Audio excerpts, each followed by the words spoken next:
अरे बदलेगा जमाना लाख मगर कुरान न बदला जाएगा। सुभान अल्लाह, सुभान अल्लाह, वाह। लारैब किताब, बेऐब किताब, इस किताब में शक नहीं, शक से पाक किताब है।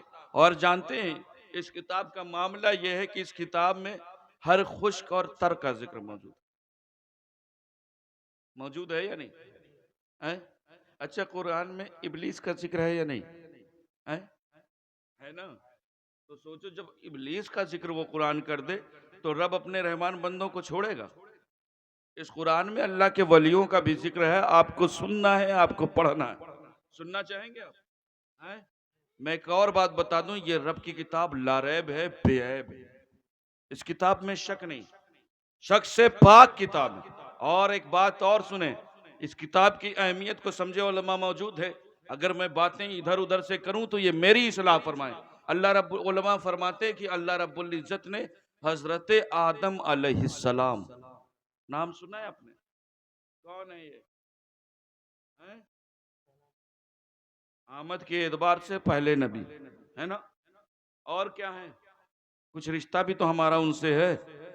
अल्हम्दुलिल्लाह हम उस कौम से ताल्लुक रखते हैं जो हजरत आदम को अपना बाप कहती है बात ये नहीं? अल्हम्दुलिल्लाह हम उस कौम से थोड़ी नहीं ताल्लुक रखते हैं जो जानवरों को अपना बाप कहें। है बात ये नहीं? समझने के लिए बस इशारे काफी है ना?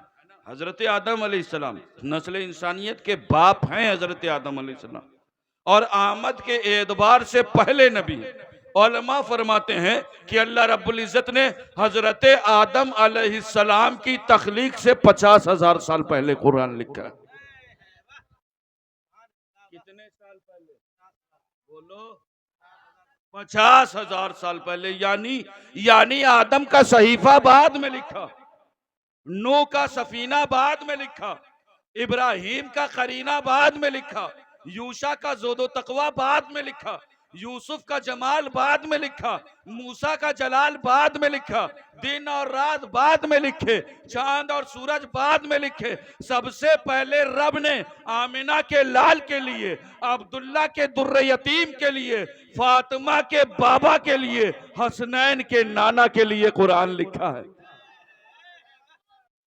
लारैब किताब, बेऐब किताब। इस किताब में हर खुश्क और तर का जिक्र। अच्छा, इस किताब में इस कुरान में नमाज का हुक्म है या नहीं? नमाज का जिक्र है? पढ़ते हैं हमारा? अल्लाह हमें तौफीक बख्शे कि हमारी पेशानियां सजदों से रोशन हो जाएं। है बात या नहीं? कौन है? पढ़ते हैं ना? अरे दिन वाली नहीं तो हफ्ते वाली, हफ्ते वाली में तो जाते हो या नहीं है? अगर हफ्ते वाली नहीं तो साल वाली, किसी में तो है ना, जानते हो ना नमाज। इस कुरान में नमाज का हुक्म है। नमाज को पढ़ने के लिए कहा गया है। इस कुरान में नमाज को जमात के साथ अदा करना है आपको, है ना? इस कुरान में और इस्लाम का कानून है कि बंदे को 5 वक्त की नमाज अदा करना। और मैं एक और बात बताऊं, कुरान वो किताब है ना जिसमें सिर्फ कानून इस्लाम नहीं बल्कि कानून इंसानियत मौजूद है। हर तबके के लिए इस कुरान में कानून मौजूद है, ज़ाब्ते मौजूद। इस कुरान में नमाज का जिक्र है, होना चाहिए। क्यों? क्योंकि नमाज पढ़ना कानून इस्लाम है। बोलो, कानून इस्लाम है। इस कुरान में रमजान के रोजे रखने का हुक्म है, होना चाहिए। क्यों? क्योंकि माह रमजान के रोजे रखना कानून इस्लाम है। इस कुरान में माँ बाप के एहतराम का हुक्म है, होना चाहिए। क्यों? क्योंकि माँ बाप का एहतराम कानून इस्लाम है। इस कुरान में ज़कात व खैरात अदा करने का हुक्म है, होना चाहिए। क्यों? क्योंकि ज़कात व खैरात अदा करना कानून इस्लाम है। इस कुरान में साहिब इस्तिताअत पर हज करने का हुक्म है, होना चाहिए। क्योंकि हज करना कानून इस्लाम है। कानून की जितनी बातें हैं वो इस कुरान में मौजूद हैं। लेकिन दोस्तों सुनो, इस कुरान में जहां नमाज का हुक्म है वहीं इस कुरान में हजरत लुकमान का भी जिक्र है। इस कुरान में जहां रमजान के रोजे का हुक्म है वहीं इस कुरान में हजरत मरियम रदी अल्लाह अन्हा का भी जिक्र है। इस कुरान में जहां ज़कात व खैरात अदा करने का हुक्म है वहीं इस कुरान में हजरत ईसा अलैहिस्सलाम के हवारियों का भी जिक्र है। मालूम हुआ ये कुरान हमारा जहन किसी और बात की तरफ भी ले जाना चाह रहा है, ये कुरान किसी और बात की तरफ भी इंडिकेट कर रहा है, ये कुरान किसी और बात की तरफ भी इशारा कर रहा है। अरे ये कुरान ये कह रहा है देखो तुम नमाज पढ़ो मगर याद रखो, देखो तुम हज करो मगर याद रखो, देखो तुम कानून इस्लाम पर अमल करो, माँ बाप का एहतराम करो, रमजान के रोजे रखो मगर याद रखो। ये जो हजरत लुकमान का जिक्र है, ये जो हजरत मरियम रदी अल्लाह अन्हा का जिक्र है, ये जो हजरत ईसा अलैहिस्सलाम के हवारियों का जिक्र है, ये जो हजरत असहाबे कहफ का जिक्र है, ये कुरान उनका जिक्र करके बता रहा है कि इबादत करो लेकिन साथ साथ अल्लाह के नेक बंदों का भी जिक्र करते रहो। नारे तकबीर, नारे रिसालत, नारे हैदरी, नारे हैदरी, अजमते कुरान, अजमते कुरान, नारे तकबीर, नारे रिसालत। उनकी यादें मनाते रहो। तो पता चला अल्लाह के वलियों का जिक्र करना, गौसे आजम की महफिलें सजाना, ये सुन्नियों की अपनी मनमानी नहीं है, बल्कि ये इरशाद रब्बानी है, ये मर्जी कुरानी है, ये फरमान रहमानी है। अल्हम्दुलिल्लाह सुम्मा अल्हम्दुलिल्लाह, अहले सुन्नत के हर अकीदे को कुरान से साबित किया जाता है। आज जानते हो हालात इतने खराब है, लोग बंगला और हिंदी की किताबें पढ़ करके बुखारी और मुस्लिम का हवाला दे, समझ रहे हो। और मैं अपने यंगस्टर्स भाइयों से कहना चाहूंगा, सोशल मीडिया पर यूट्यूब पर न जाने किन किन लोगों को हम बयान सुनते हैं। अभी जानते हो अभी हाल ही में पाकिस्तान का एक मौलवी है, जानते हो उसने कुरान पर शक किया है, बात ये नहीं, कुरान पर बताया कि कुरान में अरबी ग्रामर के एतबार से गलतियां हो गई है, सद बार सोचो। वो मौलवी कह रहा कि कुरान में अरबी ग्रामर के एतबार से गलतियां हो गई हैं। मैं ऐसे बदबख्तों के लिए कहना चाहूंगा कि ये वो मुकद्दस किताब है ना जिसकी हिफाजत की जिम्मेदारी अपने अपने जिम्मे करम मिले।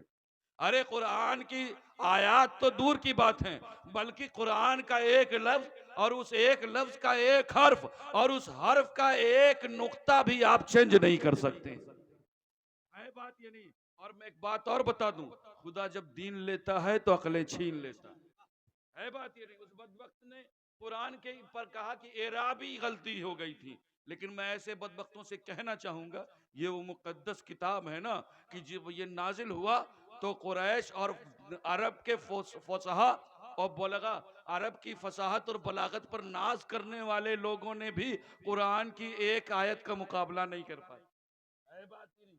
वो इन्ना आते ना कल कौसर का जवाब नहीं ले पाए, वो 1400 साल पहले नहीं ला पाए और तुम आज चैलेंज करते हो।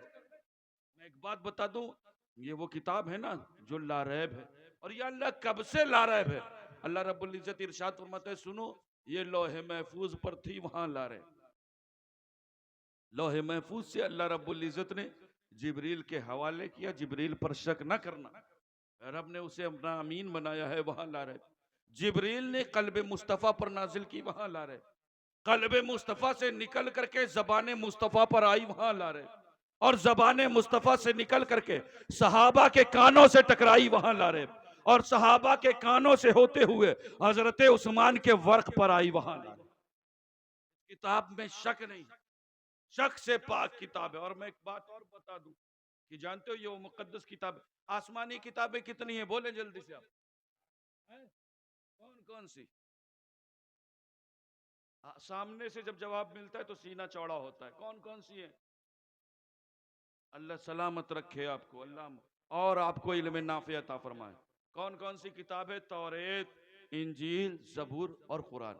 लेकिन मैं एक बात बताऊं कि उन सारी किताबों के दरमियान के किताब और कुरान के दरमियान तुर्रे इम्तियाज ये है कि वो सारी किताबें किताब की शक्ल में आई।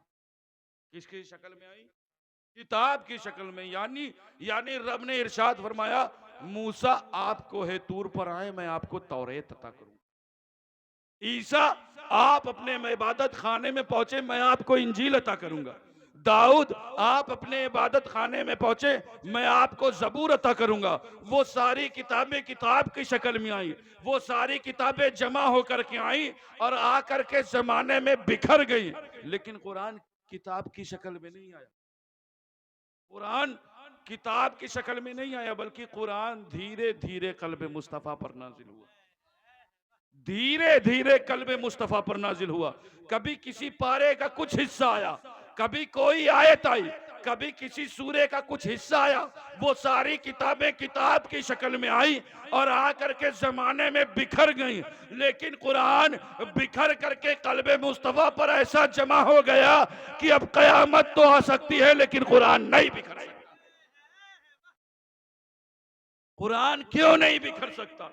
कुरान इसलिए नहीं बिखर सकता क्योंकि कुरान का साथी रब ने अहले बैते मुस्तफ़ा को बना रखा है, और ये वो मुकद्दस किताब है ना जो सिर्फ वर्कों में महफूज नहीं बल्कि मुसलमानों के सीनों में महफूज है। जानते हैं इस कुरान में हर चीज का जिक्र। कुरान और शान विलायत सुनना चाहेंगे? मुस्तफ़ा के गुलामों, अपनी किस्मतों पर जितना नाज करो कम। अल्लाह का लाख लाख एहसान है। ये इज्जतें, ये अजमतें, ये रिफतें, ये बुलंदियां, ये उरूज, ये मकाम, ये मर्तबा, जो कुछ हमें हासिल है सब कुछ नालैन मुस्तफ़ा के सदक़े में हासिल है। बात ये नहीं। आज एक बदबख्त कौनैन के वाली के बारे में उल्टी सीधी बातें करने लगे। मुस्तफ़ा के गुलामों, हमारी जिम्मेदारियां, हमारे ऊपर भी जिम्मेदारियां हैं। मुझे पता चला कि 20 तारीख को एक प्रदर्शन होने वाला है ना, आप मुहज्जब अंदाज से वहां पहुंचे और अपने गम और गुस्से का इजहार करें। वो कौनैन के वाली का कैरेक्टर कि जानते हैं कि जिसके कैरेक्टर के मुकाबला किसी नबी का कैरेक्टर नहीं कर सकता। है बात ये नहीं? मेरे नबी की जिंदगी तो इतनी साफ और शफाफ है ना, लोग आज अज़वाजे मुताहरात के ऊपर कमेंट्स करते हैं। मैं ऐसे बदबख्तों से कहना चाहूंगा, कौनैन के वाली के फरमान ने हमारी जबानें बंद रखी हैं। मुस्तफ़ा करीम फरमाते हैं कि सुनो, तुम्हें महफिलों में भी माबूदा ने बातिलों के हवाले से बातें नहीं करनी। क्यों? क्योंकि तुम बोलोगे पलट के वो तुम्हारे माबूद को कहेंगे। वरना हमने भी इतिहास पढ़ा है, हमने भी हिस्ट्री पढ़ी है, हम भी जानते हैं, दुनिया जानती है कि किसकी कितनी गर्लफ्रेंड गुजरी है। बात ये नहीं किसने कितनी शादियां की हैं, हम भी बोल सकते हैं, लेकिन कौनैन के वाली के फरमान ने हमारी जबानें खामोश रखी। और मेरे नबी की जिंदगी के मुकाबले में तो किसी नबी की जिंदगी नहीं होती है। बात ये नहीं, यही वजह है कि मेरे नबी को आइडियल बनाने वाला डॉक्टर भी आइडियल बना सकता है और इंजीनियर भी आइडियल बना सकता है, दौलतमंद भी आइडियल बना सकता है और फकीर और मिस्कीन भी आइडियल बना सकता है। अरे सुनो, मेरे नबी को आइडियल बनाने वाला भूखा रहने वाला भी नबी को आइडियल बना सकता है और भूखों को खाना खिलाने वाला भी नबी को आइडियल बना सकता है। अरे सुनो, मेरे नबी की जिंदगी तो इतनी कामिल और अकमल है कि अगर एक जानवर चराने वाला चरवाहा, अगर एक जानवर चराने वाला चरवाहा ये सोचे क्या मुस्तफ़ा मेरे लिए आइडियल है, तो मेरे नबी ने बकरियां चरा कर बता दिया है चरवाहे मैं तेरे लिए आइडियल है। बात ये नहीं, हमारी जिंदगियां खत्म हो जाएंगी, लेकिन मुस्तफ़ा करीम, इसीलिए मैं कहा करता हूं नकीब साहब, जिंदगियां खत्म हुई और कलम टूट गए। या रसूल अल्लाह, जिंदगियां खत्म हुई और कलम टूट गए, तेरी तौसीफ का एक बाब मुकम्मल ना हुआ। या रसूल अल्लाह, तेरी तौसीफ का एक बाब मुकम्मल ना हुआ। खुदा की कसम ने अपने हबीब को इतना खूबसूरत बनाया है ना, इतना हसीन बनाया। उलमा मौजूद है, इनसे पूछे। मैं कहा करता हूँ, मेरी बातें सुनना चाहेंगे आप? देखिए, जिनको जानना है उन्हें जाने दीजिए। क्योंकि अल्हम्दुलिल्लाह हम गौस की महफिल में आए है ना, हम तादाद पर नहीं हौसले देखा करते है। बात ही नहीं। और जानते हैं हमारी रगों में उनका खून दौड़ रहा है जिन्होंने करबला के मैदान में तादाद नहीं देखी है। बात ही नहीं।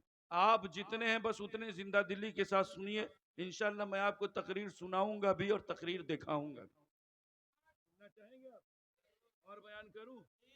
कौनैन के वाली का मकाम जानते हो? आज लोग बातें करते हैं, मैं बताऊं, जानते हो अल्लाह के रसूल के मुकद्दस साहबा कराम बैठे और बातें चल रही है। वो मुकद्दस साहबा आपस में बातें कर रहे हैं कि अल्लाह ने हजरत आदम को सफीउल्लाह बनाया। क्या बनाया है? बोलो। सफीउल्लाह ने। अल्लाह ने हजरत नूह को नजीउल्लाह बनाया, अल्लाह ने हजरत इब्राहिम को खलीलुल्लाह बनाया, अल्लाह ने हजरत इस्माइल को ज़बीउल्लाह बनाया, अल्लाह ने हजरत मूसा को कलीमुल्लाह बनाया, अल्लाह ने हजरत ईसा को रूहुल्लाह बनाया। वो बातें करके हैरत में कि अल्लाह ने हजरत इब्राहिम को अपना खलील बनाया। क्या बनाया है?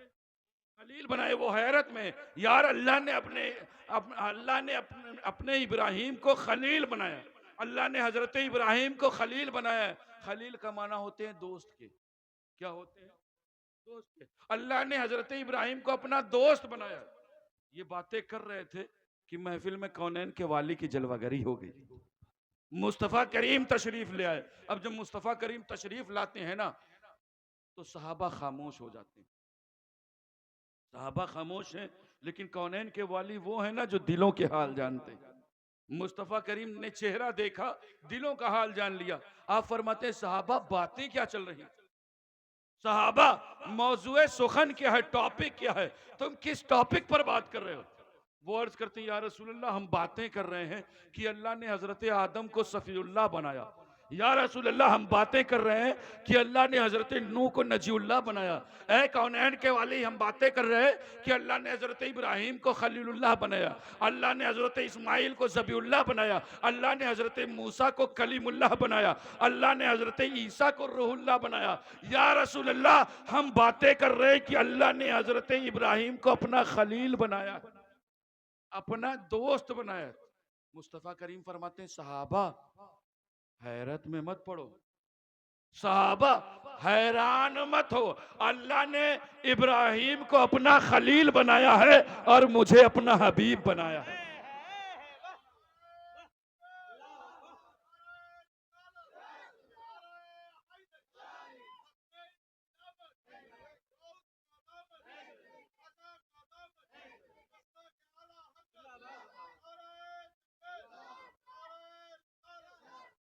माशाअल्लाह, अल्लाह आपको सलामत रखे। आपने गौस की महफिल में नारा बुलंद किया, अल्लाह आपके मरातिब बुलंद फरमाए। मैं बातें कर रहा था, खलील का माना होते हैं दोस्त के। क्या होते हैं? दोस्त के। और हबीब का माना भी होते हैं दोस्त के। हबीब हबीब के क्या माने होते हैं? दोस्त के। लेकिन दोस्तों में फर्क होता है।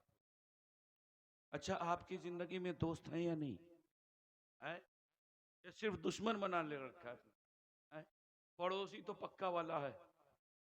अल्लाह हमें महफूज रखे, है ना। कौनैन के वाली ने बताया है कि पड़ोसी के हुकूक क्या है। अल्लाह हमें उस पर चलने की तौफीक अता फरमाए, आमीन बोलो आप, है ना।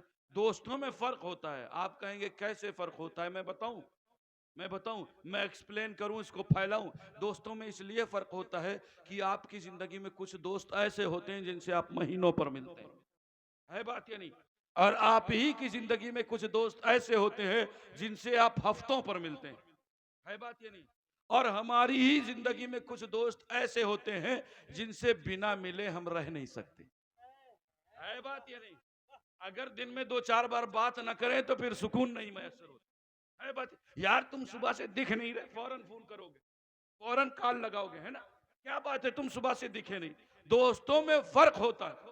उलमा मौजूद है, इनसे पूछें। उलमा बयान फरमाते हैं, सुनो, खलील के माने भी दोस्त के होते हैं, हबीब के माने भी दोस्त के होते हैं, लेकिन दोस्तों में फर्क होता है। खलील उस दोस्त को कहते हैं जिससे मोहब्बत में सब कुछ ले लिया जाए, और हबीब उस दोस्त को कहते हैं जिसे मोहब्बत में सब कुछ दे दिया जाए। नारे तकबीर, नारे रिसालत, नारे हैदरी, शाने मुस्तफा, सीरते मुस्तफा, नारे तकबीर, नारे रिसालत।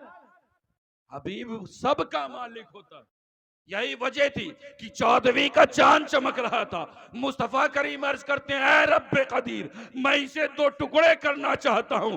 अल्लाह रब्बुल इज्जत इरशाद फरमाता है, अरे हबीब इशारा कर और 2 टुकड़े कर दे, इसलिए कि तू हबीब बनकर के आया। यही वजह है कि मुट्ठियों में बेजान कंकर है। मुस्तफ़ा करीम अर्ज करते हैं, रब्बे कदीर, मैं इसे बुलवाना चाहता हूं। अल्लाह रब्बुल इज्जत इरशाद फरमाता है, अरे हबीब इशारा कर, मर्जी हो तो कलमा पढ़ा, मर्जी हो तो दुरूद पढ़ा, इसलिए कि तू खलील नहीं बल्कि हबीब है। यही वजह थी कि जानते अली की नमाज असर कज़ा हो गई है। मुस्तफ़ा करीम अर्ज करते हैं रब्बे कदीर मैं डूबा हुआ सूरज पलटाना चाहता हूँ। अल्लाह रब्बुल इज्जत इरशाद फरमाता है अरे हबीब इशारा कर और डूबा हुआ सूरज पलटा दे, इसलिए तू खलील नहीं बल्कि हबीब है। इसलिए हम कहा करते हैं सरापा उजाला हमारा नबी है, सरापा उजाला हमारा नबी।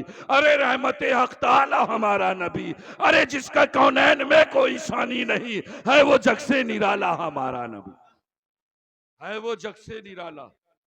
बोलो है सरापा उजाला रहमत हक ताला, अरे जिसका कौनैन में कोई सानी नहीं है, वो जग से निराला हमारा नबी। और आबे कौसर पिएंगे तो सिर्फ इसलिए पीना है आपको है?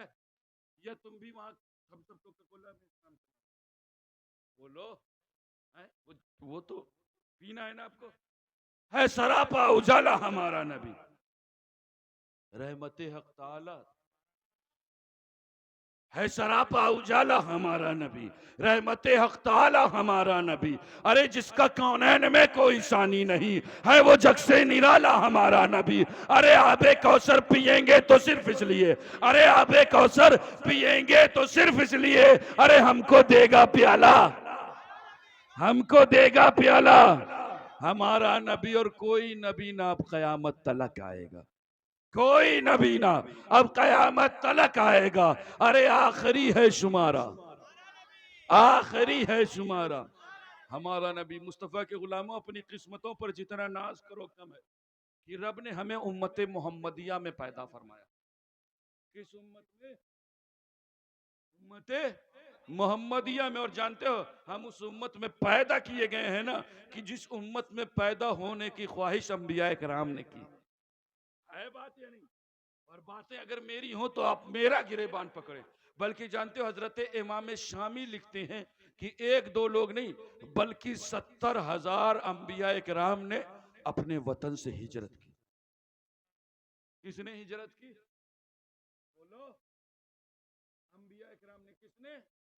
अल्लाह के नबियों ने। किसने हिजरत की? अल्लाह के नबियों ने। 70,000 अंबिया कराम ने अपने वतन से हिजरत की और हिजरत करके वो मक्का तशरीफ लाए। कहाँ आए? मक्का तशरीफ लाए और मक्के में रहे और वहीं की जमीन उनका मदफन बनी। यानी मक्के की जमीन पर 70,000 अंबिया इकराम मदफून है ना। सोचो कितनी मुकद्दस जमीन है। अब सवाल होता है अंबिया इकराम ने अपना वतन क्यों छोड़ा, अपने वतन से हिजरत क्यों की? तो हजरत इमाम शामी लिखते हैं कि इन अंबिया इकराम ने अगर अपना वतन छोड़ा, अपना देश छोड़ा, तो उसके छोड़ने की वजह यह थी क्योंकि उनको मालूम था, उनको इल्म था कि अल्लाह का हबीब मकीने गुंबदे खजरा कौनैन का वाली हमारा आका मक्के में मबूस होगा। तो उन अंबिया कराम की ख्वाहिश ये थी कि जिस जमीन पर वो मबूस हो हम उस जमीन पर रहें, हो सकता है कि हमारी उनकी मुलाकात हो जाए।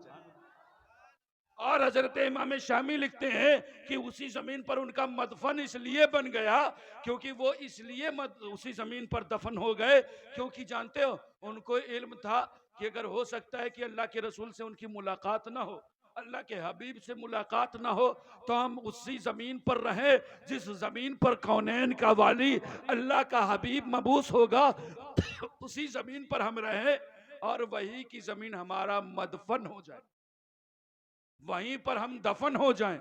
तो हो सकता है किसी रोज अल्लाह के हबीब के कदम हमारी कब्र के ऊपर लग जाएंगे। क्या होगा? अल्लाह के रसूल के कदम उन अंबिया किराम के कब्र के ऊपर लग जाएंगे। मुस्तफ़ा के गुलामों 70,000 अंबिया किराम ने हिजरत इसलिए की कि कौनैन के वाली के कदम उनकी कब्र के ऊपर लग जाए, है ना। यही 70,000 अंबिया किराम ने अपना वतन इसलिए छोड़ा कि मुस्तफ़ा करीम के कदम उनकी कब्र के ऊपर लग जाएं। अब मैं जो बातें कहने जा रहा हूं ना, उन बातों को सुन करके सिर्फ कानों से निकालने की जरूरत नहीं है, बल्कि उन बातों को अपने दिल की तख्ती पर नोट करने की जरूरत है। 70,000 अंबिया किराम ने अपने वतन से हिजरत इसलिए की कि अल्लाह के हबीब के कदम उनकी कब्र के ऊपर लग जाए। अरे मुस्तफ़ा के गुलामों, अपनी किस्मत पर जितना नाज करो कम है। क्यों? क्योंकि हमारी तुम्हारी कब्र के ऊपर नहीं, बल्कि हमारी तुम्हारी कब्र के अंदर कौनैन के वाली तशरीफ लाई। नारे तकबीर, नारे रिसालत, नारे हैदरी, नारे हैदरी, नारे रिसालत। इसीलिए मैं कहा करता हूँ, ये इज्जतें, ये अजमतें, ये रिफतें, ये बुलंदियां, ये उरूज, ये मकाम जो कुछ भी हमें मिला है, सब कुछ नालैन मुस्तफ़ा के सदक़े में मिला है। और इसी बात पर मैं एक बात कहा करता हूँ कि या रसूल अल्लाह, ये नाज, ये अंदाज हमारे नहीं होते। अरे झोली में अगर टुकड़े तुम्हारे नहीं होते, और मिलती ना हमें भीख हुजूर आपके दर से। या रसूल अल्लाह, मिलती ना हमें भीख हुजूर आपके दर से। अरे इस शान से मंगतों के गुजारे नहीं होते, शान से मंगतों के गुजारे नहीं होते। मेरी कोई हैसियत नहीं, मेरी कोई औकात नहीं, मैं कुरान और शान विलायत, अल्लाह के वलियों का मकाम। मैं एक बात बताऊं, तारीख शाहिद है कि दुनिया पर बड़े बड़े बादशाहों, राजाओं और महाराजाओं ने हुकूमत, लेकिन इनकी बादशाहत कब तक रही? जब तक इनके सरों पर बादशाहत का ताज चमकता रहा। फरियादी इनकी बारगाह में कब तक पहुंचे? जब तक ये शाही खजानों के मालिक रहे। सवाली और शायरों ने इनके शान में कसीदे तभी तक पढ़े जब तक ये तख्ते शाही पर बैठे रहे। लेकिन जानते हो मुस्तफ़ा के गुलामों, अल्लाह की नेक बंदों की जमात ऐसी जमात है कि इनकी बादशाहत जिस तरह कल कायम थी, उसी तरह आज कायम है और सुबह क़यामत तक कायम रहे। सिराज आए नहीं हिंद यहां से कितनी दूरी पर है बताओ? है? तक है? 3-4 किलोमीटर, 14-15 किलोमीटर, 10 किलोमीटर की दूरी पर है। आज सोचो हम भागे हुए वहां पहुंच जाते हैं, है ना? क्यों? क्योंकि जानते हो इनकी बादशाहत जिस तरह कल कायम थी, उसी तरह आज कायम है और सुबह क़यामत तक कायम रहेगी। कभी आपने सोचा कि आखिर इनको ऐसी बादशाहत क्यों मिली, कैसे मिली? जानते हो, मैं कहा करता हूं कि जितने तख्त और ताज वाले आए ना, तो अगर वो आए हैं तो लश्कर जर्रार लेकर के आए। अगर ये तख्त ताज वाले आए हैं तो असलहे बेशुमार लेकर के आए हैं। अगर ये तख्तो ताज वाले आए हैं तो दौलत का अंबार लेकर आए हैं। अगर ये तख्तो ताज वाले आए हैं तो चीखो पुकार यलगार लेकर आए हैं। लेकिन खुदा की कसम, इसी हिंदुस्तान की सरजमीन पर जब ये अल्लाह वाले आए हैं तो ये अपने साथ लश्कर जर्रार लेकर के नहीं आए, ये नेज़े और तलवार ये लेकर के नहीं आए, ये असलहे बेशुमार लेकर के नहीं आए, बल्कि अगर ये अल्लाह वाले आए हैं तो फजले परवरदिगार लेकर आए हैं, मुस्तफा का शियार लेकर आए हैं, इन्ना दीना इंदल्लाहिल इस्लाम की पुकार लेकर आए हैं। अरे जज्बे खुलूस और ईसार लेकर आए हैं, दिले बेगुबार लेकर आए हैं, मोहब्बत और प्यार लेकर आए हैं। इसीलिए मैं कहता हूं कि तख्त और ताज पर हुकूमत करने वालों ने सिर्फ किलों पर राज किया है, लेकिन टूटी चटाई पर बैठ करके हुकूमत करने वालों ने किलों पर नहीं बल्कि हमारे दिलों पर राज किया। यही वजह है कि उनकी बादशाहत जिस तरह कल कायम थी, उसी तरह आज कायम है और सुबह क़यामत तक कायम रहे। कौन है पीराने पीर दस्तगीर? सुनना चाहेंगे आप? सुनाऊं? मुझसे सुनेंगे मनक़बत? मैं भी मनक़बत सुनाऊं गौसे पाक की। मेरा गला उतना अच्छा नहीं, मैं ऐसे ही तहत से पढ़ता हूं, सुनेंगे आप?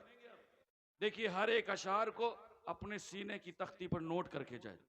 मैं कहा करता हूं कि मैशर में मग़फ़िरत की सनद गौसे पाक है, मैशर में मग़फ़िरत की सनद गौसे पाक हैं। अरे सब कुछ मेरा है मेरे अगर गौसे पाक, सब कुछ मेरा है मेरे अगर गौसे पाक हैं। अरे खैरुल वरा की आल हैं मौला अली के लाल, खैरुल वरा की आल हैं मौला अली के लाल। अरे खैरुन निसा के नूरे नजर गौसे पाक, खैरुन निसा के नूरे नजर गौसे पाक हैं, और गर्दन पे हर वली के कदम गौसे पाक का है। बात ये नहीं, गर्दन पे हर वली के कदम गौसे पाक का, अरे तारे हैं कुल वली तो कमर गौसे पाक है। तारे हैं कुल वली तो कमर गौसे पाक है, और उनके नसब में नूरे मोहम्मदी है जलवा। जिनके नसब में नूरे मोहम्मदी है जलवागर, अरे बेशक हसन के लखते जिगर गौसे पाक, बेशक हसन के लखते जिगर गौसे पाक है। कौन है पीराने पीर दस्तगीर? हमने पढ़ा है ना, कौन पीराने पीर दस्तगीर? कि जिनकी बारगाह में चोर आए और वली बन करके चला जाए। कौन है अब्दुल कादिर जिलानी? अरे वो जो मुर्ग की हड्डियों पर हाथ फेरे और मुर्गा जिंदा हो जाए। कौन है पीराने पीर दस्तगीर? वो जो 12 साल की डूबी हुई कश्ती को पल भर में बाहर निकालने है बात है। और मैं बताऊं कौन पीराने पीर दस्तगीर? मुझसे सुनोगे? कौन पीराने पीर दस्तगीर? अरे वो पीराने पीर दस्तगीर जिन्होंने 40 साल तक इशा की वजू से फजर की नमाज अदा की। कौन पीराने पीर दस्तगीर? अरे वो पीराने पीर दस्तगीर जिन्होंने 15 साल तक हर रात खत्म कुरान की। कौन पीराने पीर दस्तगीर? अरे वो पीराने पीर दस्तगीर जिन्होंने, जानते हो, 22-20 साल घास के पत्तों की बनी हुई रोटियां खाई। कौन पीराने पीर दस्तगीर? अरे वो पीराने पीर दस्तगीर जिन्होंने हलाल छिपाने के लिए झूठ नहीं बोला। क्या हुआ था? बच्चे बच्चे को वाकया पता है ना? डाकुओं ने पूछा था, है ना, आपके पास कुछ है? अच्छा, आजकल अगर हमसे कोई हमारा दोस्त कहे यार कुछ है, तो फौरन पेटीएम खोल के दिखाओगे? नहीं। देखो, अगर पता चल जाए, थोड़ा सा भी पता चल जाए कि शायद ये मुझसे उधार लेगा, तो उसका फोन ही नहीं रिसीव होगा। है बात। अगर पता चल जाए यार वो तुम्हें ढूंढ रहा है, उससे कुछ पैसे की जरूरत, तो फौरन उसका फोन बजा करेगा, तुम देखा करो। क्यों? क्योंकि अभी पैसे मांगेगा और देना पड़ जाएंगे। अभी उससे उम्मीद है कि वो वापस कर देगा। वो कर्ज के तौर पर ले रहा है आपसे, वो उधार के तौर पर ले रहा है। अगर वो कहेगा यार पैसे हैं, फौरन अकाउंट खोल के दिखाओगे। जिस अकाउंट में बैलेंस नहीं होगा वही खोलो। देख लो भाई, अगर होता तो मैं तुमको फौरन दे देता। लेकिन सोचो, आज हम और अपने दोस्त से अपनी रकम छुपा रहे हैं। बात ये नहीं, उस दोस्त से जो हमें वापस कर देगा, जो हमसे कर्ज के तौर पर मांग रहा है। और वहां हजरत पीराने पीर दस्तगीर अब्दुल कादिर जिलानी से किसने मांगा था? किसने पूछा था? उन्होंने पूछा था ना कि जिन्हें वापस नहीं करना। समझाने के लिए मैं कह रहा हूं, उन्होंने मांगा था कि जिन्हें वापस नहीं करना। अब्दुल कादिर जिलानी चाहते तो कह देते नहीं। बचपने का जमाना है, किसी को शक भी ना हो। लेकिन क्या फरमाया? मेरे पास 40 अशरफियां मौजूद है। बात ये नहीं, गौस के नाम का लंगर खाओ, जरूरी है, क्योंकि इस लंगर के दाने में बरकतें हैं। मैं इन बरकतों का इनकार नहीं कर रहा, लेकिन गौस के फरमान पर भी हमें आपको अमल करना चाहिए। है बात ये नहीं, सिर्फ बातें करूं। पीराने पीर दस्तगीर की बारगाह में, जानते हो, एक बंदा आया और आकर के उसने कहा कि पीर साहब मुझे अपना मुरीद कर लें। पीर साहब मुझे अपना मुरीद कर लें, अपना दामन पकड़ा लें, लेकिन मैं आपसे कुछ कहना चाहता हूं, मैं आपसे कुछ बयान करना चाहता हूं अपने बारे में। हजरत शेख अब्दुल कादिर जिलानी की निगाह उसके चेहरे पर पड़ी और आपने फरमाया कि तुम मत बयान करो, मैं तुम्हारे बारे में बयान कर लेता हूं। तुम्हें बयान करने की तो जरूरत नहीं है, तुम अल्लाह वाले के आस्थाने पर आ गए हो। मैं तुम्हारे बारे में बयान कर लेता हूं, लेकिन बस एक काम करना कि नमाज तो तुम पढ़ते नहीं हो और चोरी तुम करते हो। तुम्हारा काम चोरी करना है और नमाज को नहीं पढ़ना। वो हैरत में हो गया, यार पीर साहब से तो बताया, पीर साहब तो नहीं बताया। आजकल हालात बहुत खराब है मुस्तफा की गुलामी, है ना। आज अगर हमें कोई मिल जाए ऐसा कि जिससे हम ना बताएं और वो पहले से बता दे, तो यार हम उसको बहुत सलाम करें। कैसे आजकल हमारा यंगस्टर से पूछो, हिंदुस्तान में एक बाबा आया है। कौन बाबा? परचे वाला बाबा, जानते हो ना। दुनिया दीवानी बैठी है। क्यों? क्योंकि यार वो बंदे से मिलता है, उससे पहले उसका पर्चा बना देता है। आज की महफिल में आने वालों लोगों सुनो, मेरे गौसे आजम का मकाम देखो। बंदे ने अभी अपने बारे में बताया नहीं, पीरा ने पीर दस्तगीर ने पहले बता दिया है। बात ये नहीं, अगर आज कोई तुम्हारे सामने पर्चे लिख करके दे दे तो तुम्हें उसके चमत्कार को नमस्कार नहीं करना है, बल्कि सुनो मुस्तफा के गुलामों, तुम तो उस गौस के दामने करम से वाबस्ता हो, तुम उस गौस के चौखट से वाबस्ता हो, तुम उस गौस का दामन थामे हुए हो कि जिस गौस के इशारे पर 1000 साल पहले डूबी हुई कश्ती बाहर निकल आई थी। ये बात ये नहीं, तुम्हारा काम चमत्कार को नमस्कार करना नहीं। अपनी किस्मतों पर जितना नाज करो कम है कि तुम्हें पीराने पीर दस्तगीर का दामन मिला। पीराने पीर दस्तगीर ने फरमाया, सुनो, तुम नमाज नहीं पढ़ते हो और चोरी करते हो। कहने लगा, पीर साहब बताएं। आपने फरमाया, सुनो, तुम अजान पुकार दिया करना। तुमसे तुम्हारी 2 शर्तें हैं ना, तुम्हारी 2 बातें, मैं तुमसे सिर्फ एक बात कह रहा हूं कि तुम अजान पुकार लेना जैसे अजान का वक्त हो जाए। कहा, पीर साहब ठीक है, मैं अजान पुकार लिया करूंगा, आपका हुक्म मानूंगा। आज से अब मैं अजान पुकारूंगा। मुरीद होकर के घर गया, घर में घरवाली से मिला, बहुत खुश। कहा, क्या बात है, आज कुछ ज्यादा माल पानी कमा लिया क्या तुमने, कहीं लंबा हाथ लगा दिया? कहा, नहीं, आज मैंने ऐसा दामन थामा कि जिस दामन को थामो तो जिंदगी संवर जाती। क्या हुआ? कहा, आज मैं पीराने पीर अब्दुल कादिर जीलानी का मुरीद हो गया हूं। कहा, क्या उनके पता नहीं था कि तुम जमाने के मशहूर जमाना बदनामे जमाना चोर हो? कहा, वो सब जानते हैं। कहा, तो फिर उन्होंने कुछ कहा नहीं? कहा, उन्होंने बस एक बात कही है कि जैसे अजान का वक्त हो तुम अजान पुकार लेना, अजान पुकार लेना। उसने कहा, बस इतनी बात? कहा, हाँ। अब घर में रहा, असर का वक्त हुआ, अजान पुकारी, बिस्तर पर लेटा था, खड़ा हुआ, अजान पुकारी, फिर लेट गया। मगरिब आया, मगरिब का वक्त आया, फिर अजान, इशा का वक्त आया, फिर अजान, रात गुजरी, फजर का वक्त शुरू हुआ, फिर अजान। अब 2-3 दिन गुजरे।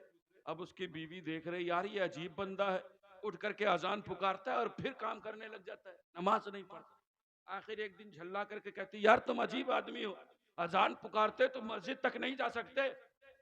कहती, सुनो, हमने वादा सिर्फ अजान तक का किया, हमने जो वादा किया है वो अजान तक का किया है, नमाज का वादा थोड़ी नहीं करके आए हैं। अजान का वादा है, अजान पुकार लेते हैं। कहा, अच्छा ठीक है। अब उसने देखा 3-4 रोज गुजर गए, कहीं कहीं जा नहीं रहा, और जाता तो क्या करता, आप में से हर एक जानता है, चोर है, अगर जाएगा तो क्या करेगा, चोरी ही तो करेगा ना। अब बीवी ने देखा, कहा, अरे यार सुनो, ऐसे घर में बैठे रहोगे तो खर्चा कैसे चलेगा, हमारे भी तो पेट है, पेट कैसे भरेगा, जाओ अपने काम से लग जाओ।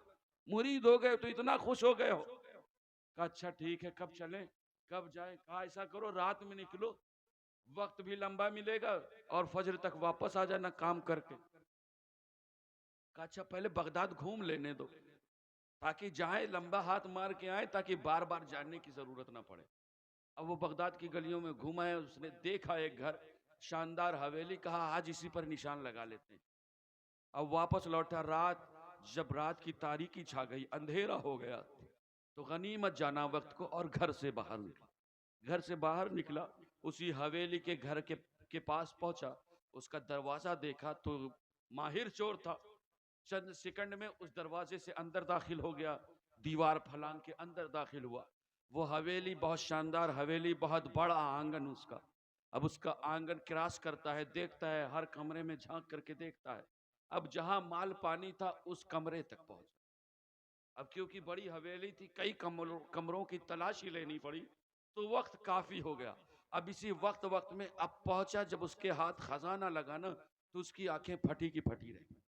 इतना माल, इतना दौलत, कहा, अरे आज तो अगर चुरा लिया तो फिर दुनिया को चोर नहीं कहेगा कोई, मुझे फिर कभी चोरी करने की जरूरत नहीं पड़ेगी, आज इतना माल हाथ लग गया है। अब फौरन अपना अपना जानते हो, अपने रुमाल, एक जो कांधे पर रुमाल रखे रहता है, उस रुमाल को बिछाता है और सामने तिजोरी से वो कीमती जेवरात को निकाल करके धीरे धीरे, क्योंकि वो जेवरात कीमती होते हैं, उन्हें रखने लगता है। आहिस्ता आहिस्ता उन जेवरात को संभाल संभाल के रखता है। अब जब जेवरात से वो रुमाल भर जाता है ना, अब गठरी बांध रहा होता है कि देखता है, यार जल्दी जल्दी, अब जल्दी उसके जहन में आता है कि यार अभी तो सूरज निकलने वाला है, बहुत देर हो गई है, माल ज्यादा हासिल करने के चक्कर में मैंने बहुत गलती कर दी, माल बहुत तो इकट्ठा हो गया, लेकिन अब सूरज निकलने वाला है, ये सोच करके जल्दी से गठरी बांधता है, बांध करके अपने कांधे पर रखता है और रख करके उस कमरे से बाहर आया था, आंगन तक पहुंचा था कि इधर मस्जिद से मुअज्जिन अजान पुकार लेता।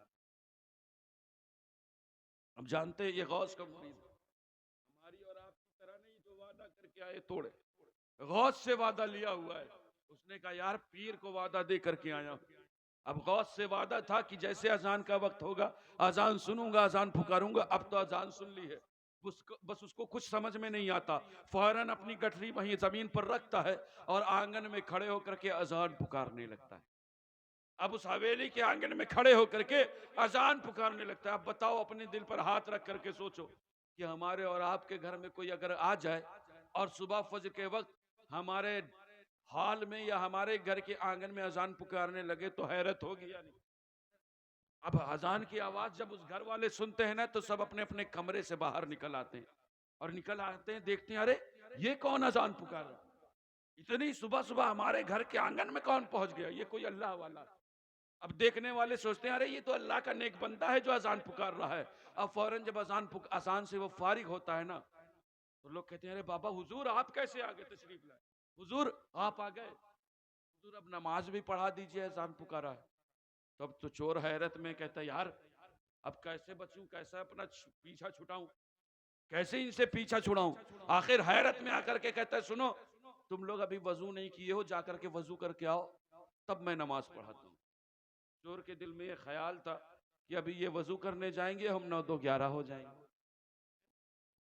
लेकिन जानते हैं वो वजू करने तो चला जाता है, चोर उठाता है, लेकिन उसी वक्त ख्याल आता है यार आज इसी अजान की वजह से लोगों ने हुजूर कहा, अभी और कोई मामला होता है तो लोग इतनी सुबह सुबह अगर आंगन में देखते तो न जाने कितनी पिटाई लग सकती, न जाने कितने झापड़ और मार का शिकार हो गया होता। लेकिन आज मैंने अगर अजान पुकारी तो इस अजान की वजह से लोगों ने मुझे हुजूर कहा है, कितना अच्छा होता कि मैं नमाज पढ़ लेता। अब उसके जहन में ये बात आती है ना तो फौरन खड़ा होकर के सुन्नत अदा करने लगता है। अब सुन्नत अदा कर रहा होता है कि जो लोग वजू करके गए होते हैं वापस आ जाते हैं। अब वो जब वापस आ जाते हैं इधर सुन्नत से फारिग होता है तो देखता है पीछे एक जमात तैयार, पीछे एक सफ लगी बैठी है। कह रहे ये क्या होगा, अब तो हैरत है, अब दिल की धड़कनें बढ़ गई, यार अब क्या होगा, इन लोगों ने तो पीछे बैठ गया, मैं भाग नहीं सकता। एक खड़ा होता कहता हुजूर अब आप नमाज पढ़ा दीजिए, आपने अजान पुकारी। अब एक अंदर से तो एकदम गुस्से में है कि मैं चोर हूं, हुजूर नहीं, और ये मुझे हुजूर हुजूर कह रहा, ये मुझे हुजूर हुजूर कह रहा। आखिरकार मजबूरन खड़ा हो जाता है, नमाज पढ़ाता है। लेकिन जब नमाज में अल्लाह अकबर कह करके नियत बांधता है ना तो अल्लाह उसके दिल की दुनिया बदल देता है, अल्लाह रब्बुल इज्जत उसके दिल की दुनिया बदल देता है। वो कहता है यार आज मैंने रब की अजान पुकारी तो रब ने मुझ पर इतने इनामात किए, आज मैं अगर सोचो अगर यही कोई और महफिल होती तो न जाने कितना बेइज्जत होता, न जाने कितनी जिल्लत और रुसवाई मुझे मिलती, लोगों की मार पीट का शिकार होता। लेकिन आज रब की नमाज ने मुझे बचाया है। अब मैं रब की बारगाह में सच्चे दिल से तौबा करता हूँ, रब आज तू मेरी इज्जत रख, तेरी बारगाह में सच्चे दिल से तौबा करता हूँ कि अब कभी ये चोरी नहीं करेगा। अपने पीराने पीर अब्दुल कादिर जिलानी के आस्थाने की तरफ आवाज करता है हुजूर अब लाज रख लीजिए, इज्जत आपके हाथों में है। इधर नमाज खत्म होती है, नमाज खत्म होती है, दिल की दुनिया बदल चुकी होती है। अचानक एक शख्स आगे बढ़ करके हाथ चूमता है, हाथ चूमने के लिए जैसे झुकता है फौरन चोर अपना हाथ खींच लेता है, कहता है अरे सुनो मैं कोई अल्लाह का नेक बंदा नहीं हूं, मैं चोर हूं, मैं जमाने का मशहूर चोर हूं, तुम्हारे बगदाद का मशहूर चोर मैं हूं। कहते अरे पीर साहब क्या हम ही मजाक करने के लिए मिले, सुबह सुबह कोई आप ऐसा मजाक करता है, अरे बताइए आप कैसे चोर हो सकते हैं, हमने तो आपके पीछे नमाज पढ़ी है, आपकी